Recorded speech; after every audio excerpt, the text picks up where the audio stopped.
أعوذ بالله من الشيطان الرجيم.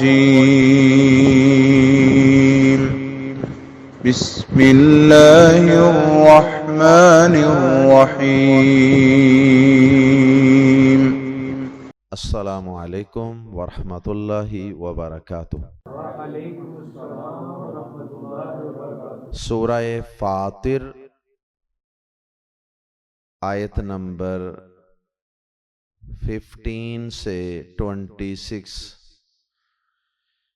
ان الحمد للہ والصلاة والسلام علی رسول اللہ اما بعد۔ اعوذ باللہ السمیع العلیم من الشیطان الرجیم من ہمزہ ونفخہ ونفثہ۔ یا ایہا الناس انتم الفقراء الی اللہ واللہ هو الغنی الحمید۔ ان یشاء یذہبکم ویأت بخلق جدید وما ذلك على الله بعزيز۔ ولا تزر وازرة وزر أخرى وإن تدع مثقلة إلى حملها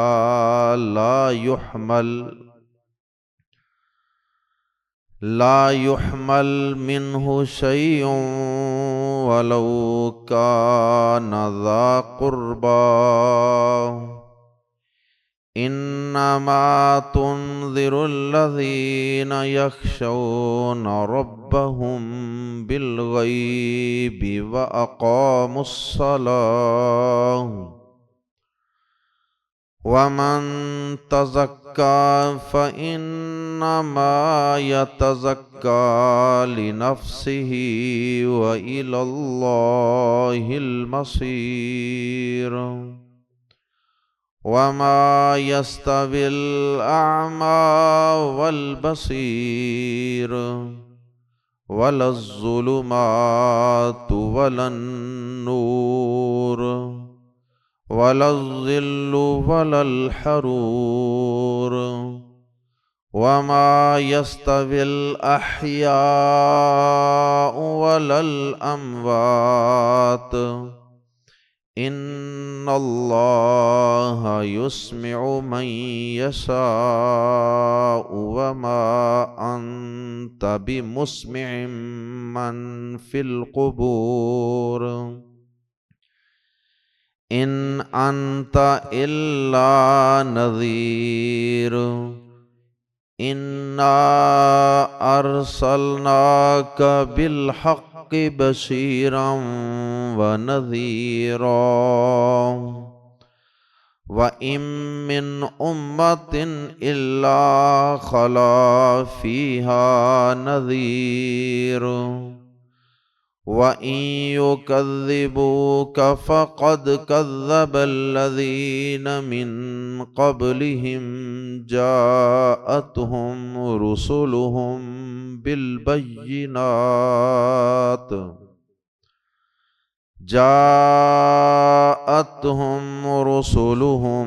بالبينات وبالزبر وبالكتاب المنير ثم أخذت الذين كفروا فكيف كان نكير۔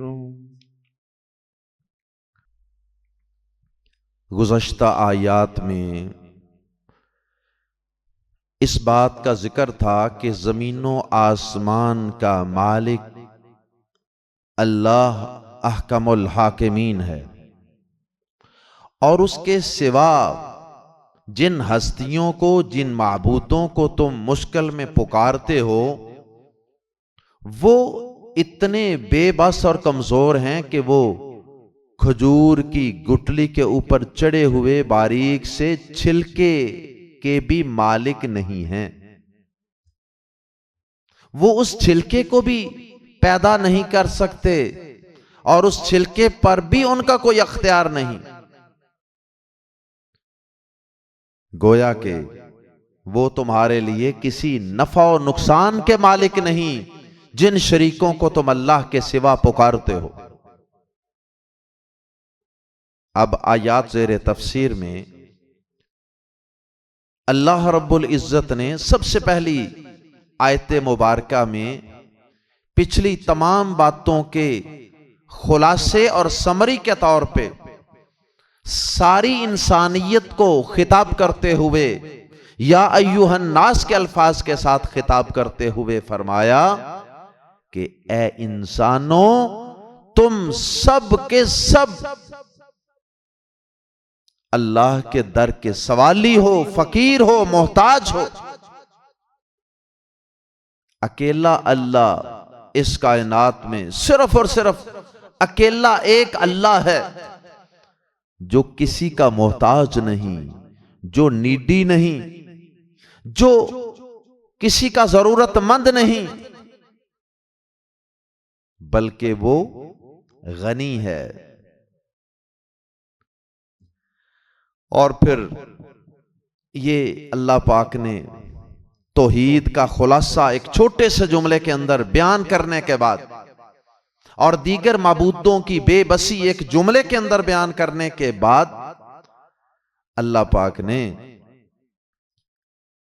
لوگوں کو ڈرایا ہے، شرک کرنے والوں کو دمکایا ہے کہ اگر تم اتنی باتیں سننے کے بعد بھی، کائنات کے رب کی اتنی آیات اس پیغمبر کی زبان صادق سے سننے کے بعد بھی اگر تم اپنے معبودوں کو پکارنے سے باز نہیں آؤ گے اور انہیں نفع و نقصان کے مالک سمجھ کر ان کے سامنے عاجزی کا اظہار کرتے رہو گے، ان کے سامنے دستے سوال دراز کرتے رہو گے، ان کی پوجا پاٹ سے باز نہیں آؤ گے، رب کی توحید نہیں اختیار کرو گے، اپنے عقیدے کو تم پاک صاف نہیں کرو گے، پیوریفائی نہیں کرو گے، تو پھر یاد رکھنا کہ وہ رب اتنا غنی ہے، اسے تمہاری کوئی پرواہ نہیں. وہ چاہے تو تمہیں نیست و نابود کر کے تمہاری جگہ نئے لوگوں کو اور نئی مخلوق کو پیدا کر دے جو اس کے ساتھ پھر کسی اور کو شریک نہ ٹھہرائے اور وہ صرف ایک اللہ کی عبادت کرنے والی مخلوق ہو. یہ دھمکی بھی ہے اور اس میں اللہ پاک نے اپنے غنی ہونے کا بھی تذکرہ کیا کہ اللہ کو گویا تمہاری کوئی پرواہ نہیں تو نہ صحیح شرک پہ ہی مرنا ہے تو ٹھیک ہے، شرک پہ لگے مرے رہو. اللہ تعالیٰ چاہے تو تمہیں نیست و نابود بھی کر سکتا ہے اور توحید والے ستھرے اور صاف عقیدے والے لوگوں کو پیدا بھی کر سکتا ہے. اور اللہ پاک نے ساتھ ہی پھر مشرکوں کے ایک عقیدے کا بھی رد فرما دیا کہ رہی یہ بات کہ اگر تم یہ سمجھتے ہو کہ اگر ہم بالفرض غلط ہی ہوئے، ہمارا عقیدہ گندا ہی ہوا، تو کل قیامت کے دن اگر ہم اس شرک کی وجہ سے پھنس ہی گئے تو کوئی مسئلہ نہیں. ہمارے یہ معبود اللہ کے علاوہ دیگر ہستیاں، یہ ہمارے بناوٹی کرنی والے، یہ ہمیں اللہ کے دربار میں بچا لیں گے، ہمارے گناہوں کو اپنے کندھوں پر اٹھا لیں گے. اللہ پاک نے اس عقیدے کی بھی تردید فرما دی. نہ یہ سوچ نہ رکھنا کل قیامت کے دن میری عدالت میں، میدان محشر میں ان میں سے کوئی بھی تمہارے کام نہیں آئے گا، حتیٰ کہ تمہارے اپنے قریبی عزیز و اقارب بھی جو دنیا میں تمہارے ماں باپ بہن بھائی اولاد جو تم پر مر مٹتے تھے، وہ بھی کل قیامت کے دن تمہارے گناہوں کا اور بالخصوص شرک کا بوجھ نہیں اٹھائیں گے. اور پھر اللہ پاک نے اپنے پیارے نبی صلی اللہ علیہ وسلم کو بھی تسلی دی ہے کہ اے نبی آپ بھی پریشان رنجیدہ اور غمزدہ نہ ہوں کہ یہ میرے ڈرانے پر ڈرتے نہیں ہیں، میرے تنبیہ کرنے پر یہ شرک سے باز نہیں آتے ہیں، اپنے عقائد کو اور اپنے بلیفز کو یہ پیوریفائی نہیں کرتے، درست نہیں کرتے، اپنے عقائد کو ایمان نہیں لاتے، آپ رنجیدہ اور غمزدہ نہ ہوں، اس میں آپ کا کوئی فالٹ نہیں ہے، ان ہی ظالموں کا فالٹ ہے۔ اور پھر اللہ پاک نے کچھ متضاد چیزوں کی مثالیں دے دے کر بھی بات کو واضح کیا اور نبی کو حوصلہ دیا کہ اے نبی بلا اندھا اور دیکھنے والا برابر ہوا کرتا ہے، اے نبی بلا اندھیرا اور روشنی برابر ہوا کرتا ہے، اے نبی کبھی سایہ اور گرمی اور لو یہ کبھی برابر ہوا کرتے ہیں، کبھی زندے اور مردے برابر ہوا کرتے ہیں۔ اے نبی صلی اللہ علیہ وسلم یہ ساری چیزیں جس طرح برابر نہیں ہے نا، اسی طرح ان کے دل، ان کافروں کے اور ایمان والوں کے دل بھی برابر نہیں ہیں۔ یہ دونوں قسم کے لوگ برابر کس طرح ہو سکتے ہیں؟ ایک ماننا چاہتا ہے، ایک ماننا ہی نہیں چاہتا، ایک کا کوا سیاہ ہے اور ایک کہتا ہے کہ کوا تو ہوتا ہی سفید ہے۔ جس کا کوا سفید ہوگا آپ اسے کس طرح منا سکتے ہیں؟ جس کا دل مردہ ہو چکا ہو تعصب، ضد، ہٹ درمی اور تقلید آبا کی وجہ سے، آپ اسے کس طرح منا سکتے ہیں؟ کس طرح آپ اسے توحید سکھا سکتے ہیں، سمجھا سکتے ہیں؟ اے نبی صلی اللہ علیہ وسلم جس طرح یہ ساری چیزیں برابر نہیں، جس طرح آپ قبروں میں پڑے ہوئے مردوں کو نہیں سنا سکتے، اسی طرح آپ روحانی طور پہ دل کے اندھوں کو اور مردہ دلوں اور مردہ روحوں کے مالک لوگوں کو بھی کچھ نہیں سنا سکتے، کچھ نہیں سمجھا سکتے۔ اس لیے آپ پریشان نہ ہوں، آپ کا کام صرف ان کو وارن کرنا ہے، ڈرانا ہے، پیغام پہنچانا ہے، خوشخبریاں سنانا ہے۔ اور اگر یہ آپ کو پھر بھی جھٹلاتے رہیں تو کوئی بات نہیں، آپ رنجیدہ نہ ہوں۔ اس سے پہلے بھی کئی رسول آئے، نوح علیہ السلام آئے، موسیٰ علیہ السلام آئے، عیسیٰ علیہ السلام آئے، بڑے پیغمبر آئے، ابراہیم علیہ السلام آئے، سب پیغمبروں کو لوگ جھٹلاتے رہے اور کچھ ان پر ایمان لاتے رہے۔ تو یہ دو گروہ، ماننے والے اور نہ ماننے والے، توحید والے، شرک والے، یہ دونوں گروہ شروع سے موجود ہیں۔ اے نبی آپ کو رنجیدہ اور غم زدہ ہونے کی ضرورت نہیں ہے، بس پھر تھوڑا سا انتظار کیجئے، بہت جلد ان کافروں کو ان کے کفر کی سزا اور اس کفر کا انجام اور اس شرک کا نتیجہ میں دکھانے والا ہوں۔ آئیے قرآن مجید کے الفاظ میں پڑھتے ہیں، اللہ کی توحید اور پھر اسے ٹھکرانے والوں کا انجام اور نبی پاک صلی اللہ علیہ وسلم کو تسلی۔ یا ایھا الناس، اے لوگو، یہ نہیں کہا اے ایمان والو، کیونکہ سب لوگ ہی اللہ کے محتاج ہیں، اس لیے یا ایھا الناس، اے لوگو، انتم، تم، الفقراء، محتاج ہو۔ اصل میں تھا انتم فقراء، لیکن الف لام ساتھ لگا دیا گیا، الفقراء خبر پہ الف لام داخل کر کے انتم الفقراء، اس میں ہی کا حسر کا معنی پیدا کر دیا گیا، تم ہی فقیر ہو، تم ہی محتاج ہو۔ کیا مطلب؟ اللہ تو تمہارا محتاج نہیں ہے، تم ہی محتاج ہو، فقیر ہو، فقیر الاللہ، اللہ کی طرف، تم ہی اللہ کی طرف محتاج ہو، تمہیں ہی ضرورت پڑے گی، لوڑ پڑے گی اپنے رب کی، اللہ کی۔ تو یا ایھا الناس میں مومن بھی، کافر بھی، نیک بھی، بد بھی، چھوٹے بھی، بڑے بھی، مرد بھی، عورتیں بھی، مسلمان بھی، کافر بھی، حتیٰ کہ اولیاء اللہ اور انبیاء کرام بھی سب کے سب یا ایھا الناس میں موجود ہیں، اور سب کے سب اللہ کے محتاج ہیں اس کے در کے سوالی۔ یا ایھا الناس انتم الفقراء الی اللہ، اے لوگو تم ہی اللہ کی طرف محتاج ہو، واللہ اور اللہ، هو الغنی، یہاں بھی غنیو کے شروع میں الف لام اور درمیان میں مبتدا اور خبر کے درمیان ہوا کی ضمیر متصل، یہ ضمیر فصل ہوا درمیان میں استعمال کر کے اس میں بھی ہی کا معنی پیدا کر دیا گیا۔ واللہ غنی نہیں کہا کہ اللہ غنی ہے، بلکہ واللہ هو الغنی، اس میں بھی حسر کا اور یعنی ہی کا معنی پیدا ہو گیا۔ واللہ هو الغنی، اور اللہ ہی غنی ہے۔ اور اللہ ہی غنی ہے کا کیا مطلب؟ اللہ کے علاوہ اس کائنات میں کوئی بھی غنی نہیں ہے کہ جو یہ کہے، سینہ چوڑا کر کے یہ اعلان کر سکے کہ مجھے کسی کی کائنات میں ضرورت نہیں ہے۔ کوئی بھی نہیں اس کائنات میں، صرف ایک اللہ ہے جو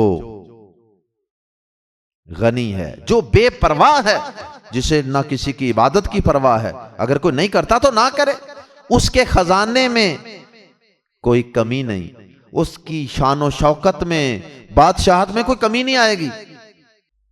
واللہ هو الغنی، اور اللہ ہی غنی ہے، الحمید، تمام تعریفوں کے لائق ہے۔ حمید تمام تعریفوں کے لائق، اس میں بھی مبالغہ ہے، حمید جس طرح علیم سمیع اسی وزن پہ ہے، اور اللہ ہی سب سے بے پرواہ ہے۔ ان اگر اور ملا کے پڑھیں گے ان یشاء، الگ الگ پڑھیں گے تو ان یشاء، اگر وہ چاہے، اللہ پاک اتنا غنی ہے، اتنا بے پرواہ ہے تم سے، ان یشاء اگر وہ چاہے، یذہب لے جائے کم تمہیں، یذہب، ذہب یذہب کا معنی ہوتا ہے جانا، اور اذہب یذہب کا معنی ہوتا ہے لے جانا، کسی چیز کو لے جانا۔ یذہب وہ لے جائے، کم تمہیں، لے جائے کا مطلب تمہیں ہلاک کر دے۔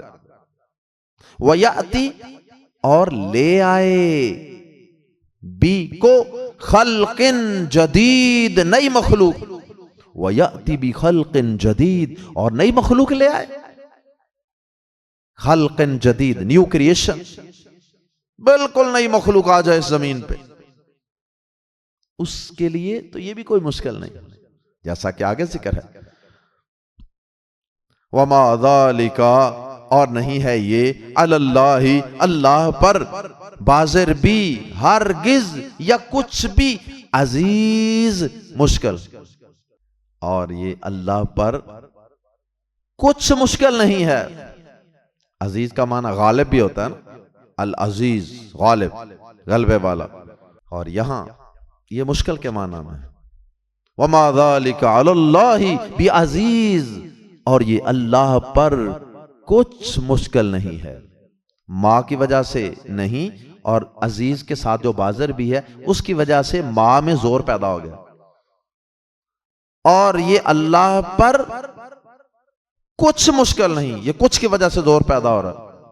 کیا مشکل ہے اس کے لیے کہ ساری مخلوق کو ایک لمحے میں آنن فانن ختم کر دے، اور پھر نئی مخلوق اس زمین پہ بسا دے جو توحید والی ہو، جو اس بات کو ماننے والی ہو کہ اللہ کے علاوہ تمام انسان، تمام مخلوقات وہ اللہ کی محتاج اور فقیر ہیں، اور اللہ اکیلا غنی ہے، تعریفوں کے لائق ہے۔ وَمَا ذَلِكَ عَلَى اللَّهِ بِعَزِیز، اور یہ اللہ پر کچھ مشکل نہیں ہے۔ اور رہی یہ بات کہ اگر تم یہ سمجھو کہ قیامت کے دن یہ ہمارا بوجھ اٹھا لیں گے یہ معبود، فرمایا وَلَا تَزِرُ، اور نہ بوجھ اٹھائے گی، وَازِرَةٌ، کوئی بوجھ اٹھانے والی، کوئی بوجھ اٹھانے والی، مراد کوئی بوجھ اٹھانے والی جان، نفس، نفسن مراد ہے. ولا تازرو اور نہ بوجھ اٹھائے گی. وازرتن کوئی بوجھ اٹھانے والی جان. وازرتن بیئرر آف برڈن بوجھ اٹھانے والی کیا نہیں اٹھائے گی؟ وزرا بوجھ، اخرا کسی دوسری کا. اور کوئی بوجھ اٹھانے والی یعنی جان کسی دوسری جان کا بوجھ نہیں اٹھائے گی. یہ جملہ یاد کر لیجیے. اہم جملے اپنی کاپی میں نوٹ کر لیا کریں.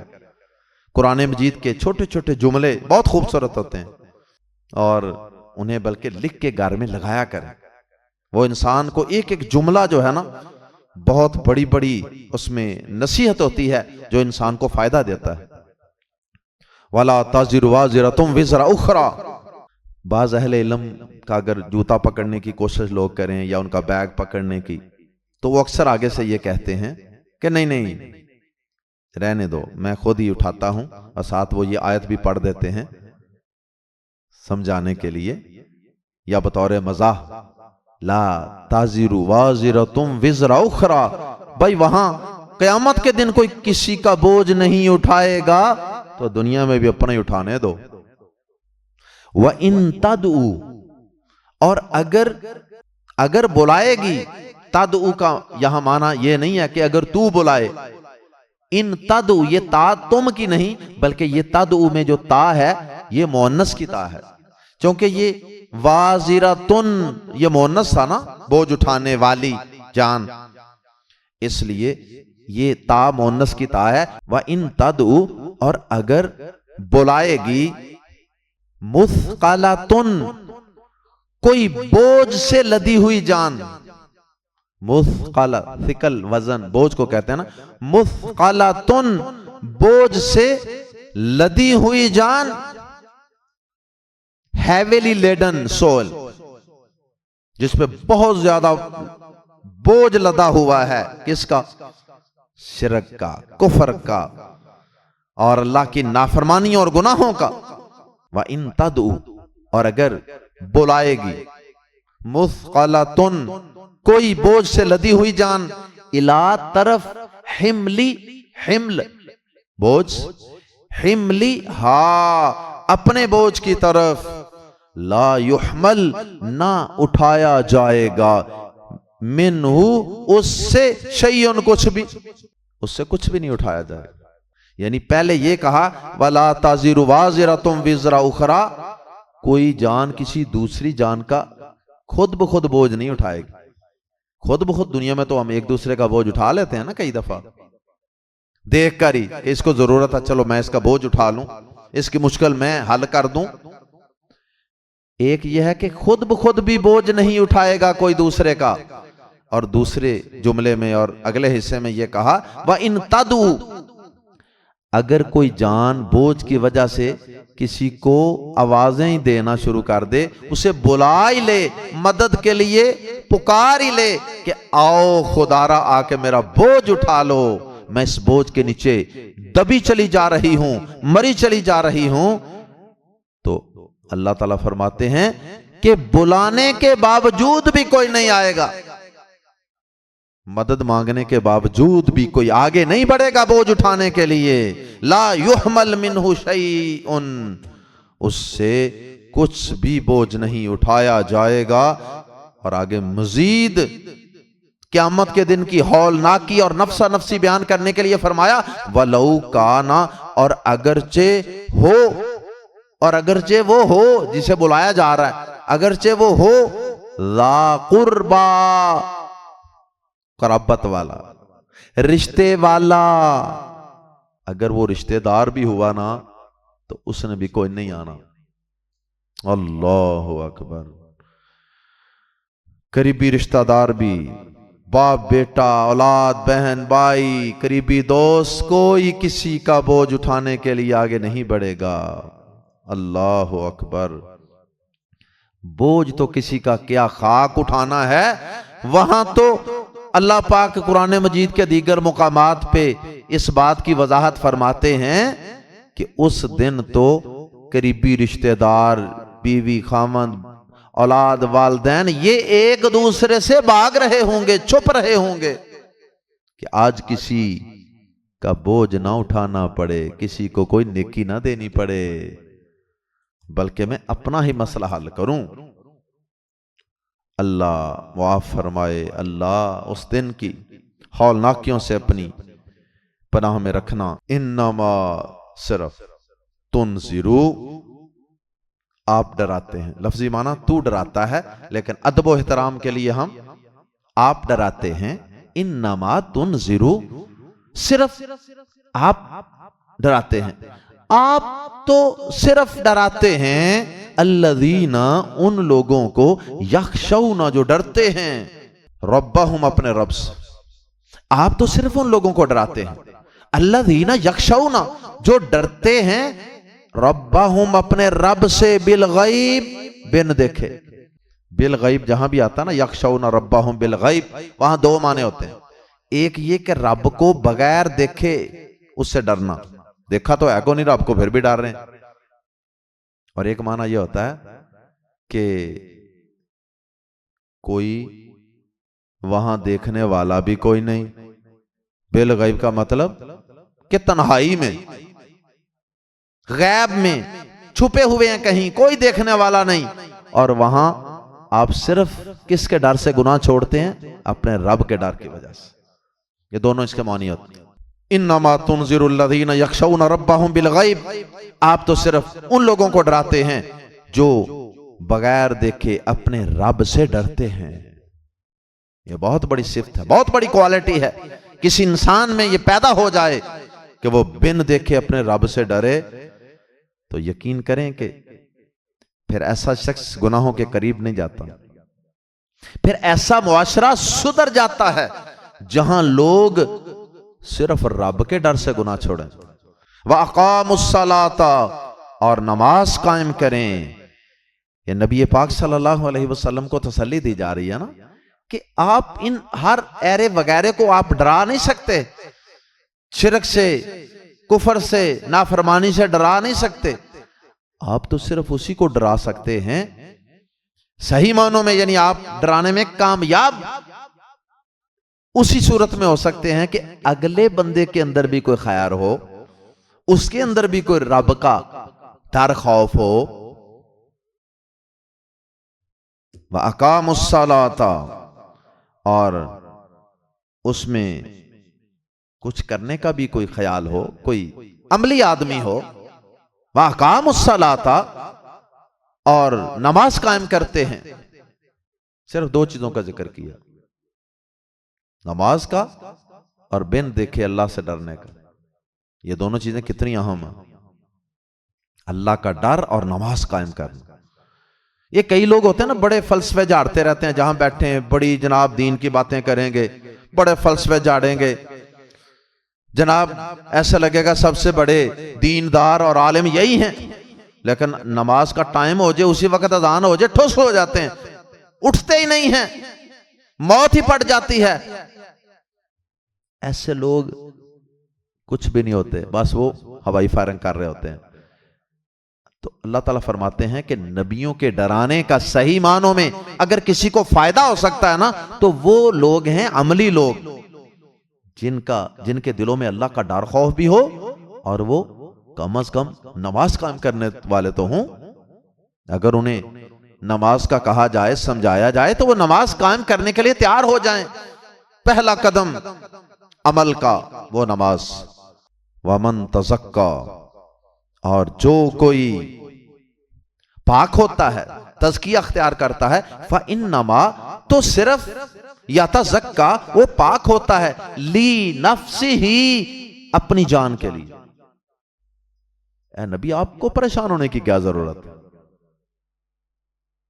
اللہ تعالیٰ مستغنی ہے ان سے، اللہ تعالیٰ ان سے بے پرواہ ہے، تو آپ بھی بے پرواہی اختیار کریں۔ آپ کو بھی کوئی ضرورت نہیں ہے کہ ان کے پیچھے اتنا پڑنے کی۔ اگر کوئی ان میں سے پاک ہوتا ہے شرک سے، کفر سے، گناہ سے، تو اس نے اپنا ہی فائدہ کرنا ہے، نہیں تو نہ صحیح، آپ کا کام ان تک پیغام کو پہنچانا ہے۔ وَإِلَى اللَّهِ، اور اللہ ہی کی طرف المصیر لوٹ کر جانا ہے. اللہ جار مجرور اس کو کہتے ہیں، یہ شروع میں آ جائے تو ہی کا معنی پیدا ہو جاتا ہے. وَإِلَى اللَّهِ، اور اللہ ہی کی طرف المصیر لوٹ کر جانا ہے. یہ اشارہ کر دیا ہے کہ اگر کوئی پاک ہوگا نا اپنا فائدہ کرے گا، اللہ کے پاس لوٹ کر جانا ہے نا تو وہاں اس کا صلہ جنت لے لے گا. اور اگر کوئی پاک نہیں ہوگا، گناہوں سے پاک نہیں ہوگا، کفر شرک سے پاک نہیں ہوگا، تو اپنا ستیہ ناش کرے گا. اللہ کے پاس تو پیش ہونا ہے نا، پھر اس کو اس کی سزا اور اس کا بدلہ جہنم کی شکل میں مل جائے گا. اے نبی آپ کو پریشان ہونے کی کیا ضرورت ہے؟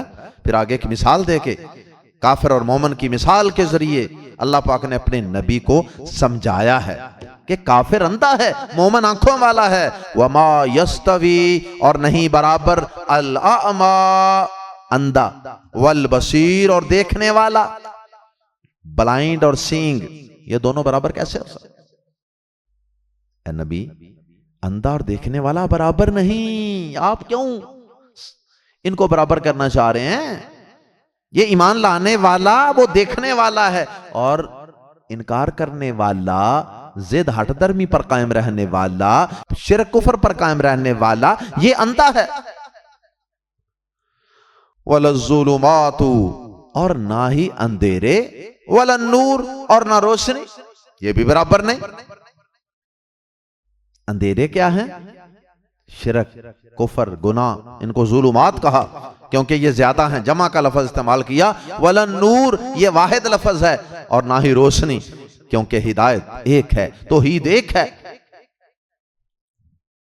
اور نہ اندھیرے اور نہ روشنی. اللہ اکبر.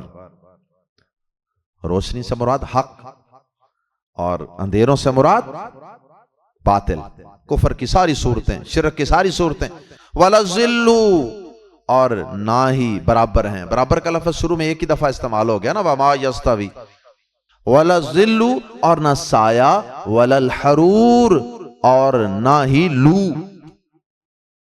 سایہ اور گرمی، سایہ اور لو، شیڈو اینڈ ہیٹ، یہ دونوں بھی برابر نہیں ہو سکتے. مراد اس سے ہے جنت اور جہنم، کہ سایہ کس کو ملے گا؟ جنتیوں کو. اور گرمی، لو، اس میں کس کو رہنا پڑے گا؟ جہنمیوں کو، شرک کفر کرنے والوں. فرمایا وَمَا يَسْتَوِي، اور نہ ہی برابر ہیں، الْأَحْيَاءُ زندہ، وَلَا الْأَمْوَاتُ اور نہ مردہ. یہ بھی ایمان لانے والے اور نہ لانے والوں کی مثال ہے، زندہ اور مردہ کی مثال.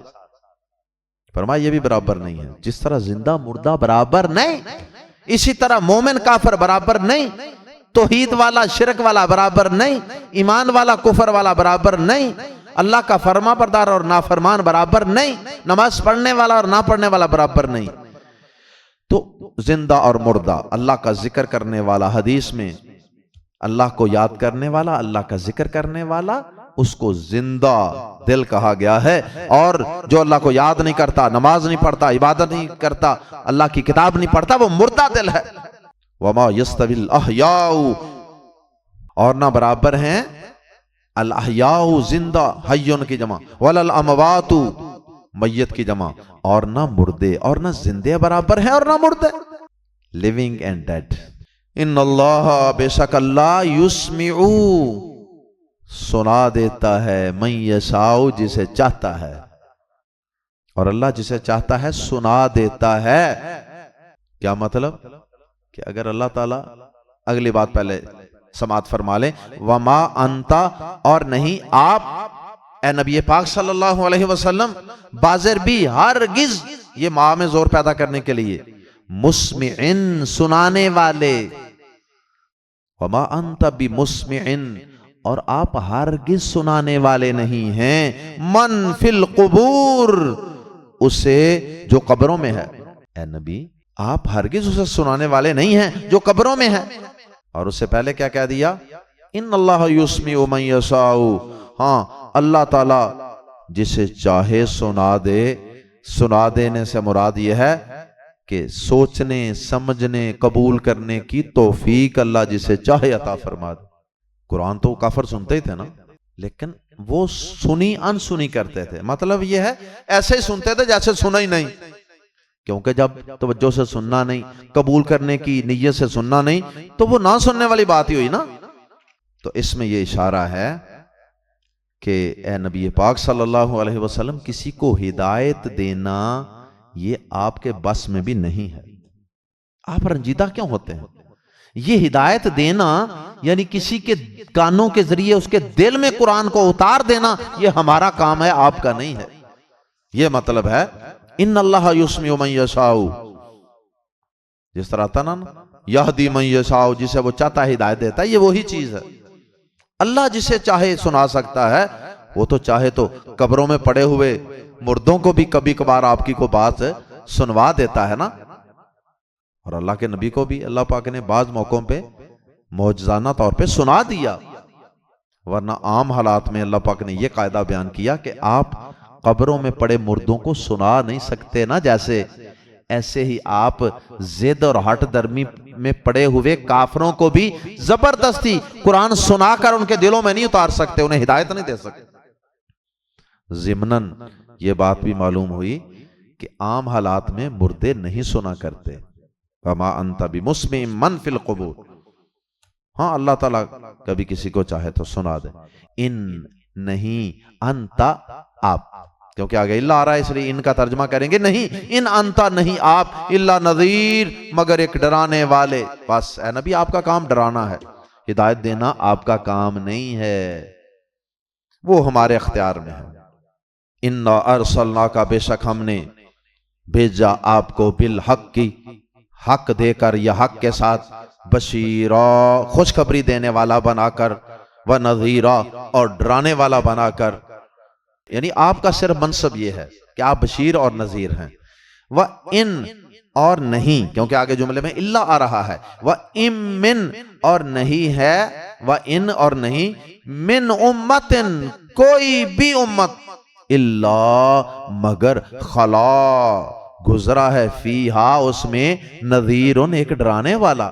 مطلب یہ ہے کہ ہم نے ہر امت میں کوئی نہ کوئی ڈرانے والا بھیجا ہے، ایسے نہیں ہے کہ ہم نے کسی امت کی طرف، کسی گروہ کی طرف کوئی ڈرانے والا بھیجا ہی نہ ہو، یا تو نبی رسول خود ڈرانے والا بن کر آتا رہا ان کی طرف، یا پھر کسی نبی رسول کا آگے کوئی نائب نبی کی زندگی میں یا زندگی کے بعد لوگوں کے پاس جا کر اس علاقے کے اندر قوم کو، قبیلے کو جا کر ڈراتا رہا۔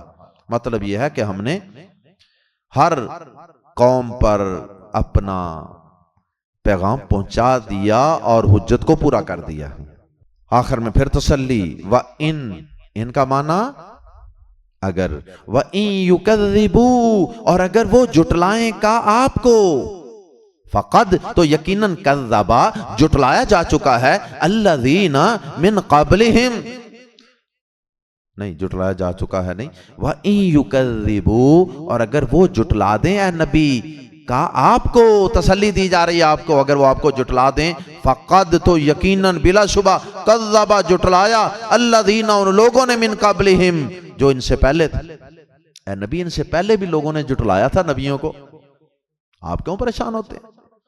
جاءت آئے ہم ان کے پاس، یعنی پہلی امتوں کے پاس، رسولہم ان کے رسول، بالبینات واضح دلائل کے ساتھ، وبالزبور اور صحیفوں کے ساتھ، وبالکتاب اور کتاب کے ساتھ، المنیر روشنی کرنے والی، اور روشن کتاب یا روشنی کرنے والی کتاب کے ساتھ۔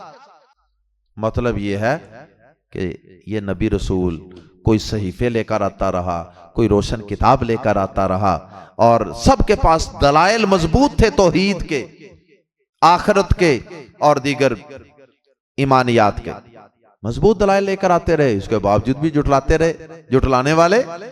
تو پھر اے نبی ایسے تو نہیں ہے کہ پہلے نبیوں کے پاس کوئی دلائل کمزور تھے، دلائل بڑے مضبوط تھے، لیکن جھٹلایا جاتا رہا۔ آپ رنجیدہ نہ ہوں۔ اللہ اکبر۔ اب آخر میں ایمان نہ لانے والوں کو دھمکی اور ڈانٹ، فرمایا ثم پھر اخذتو پھر میں نے پکڑ لیا الذین کفروا ان لوگوں کو جنہوں نے کفر کیا، پھر میں نے ان لوگوں کو پکڑ لیا، قوم عاد سمود دیگر قومیں، دیکھیے نا پھر اللہ پاک نے ان کی گرفت کر لی نا۔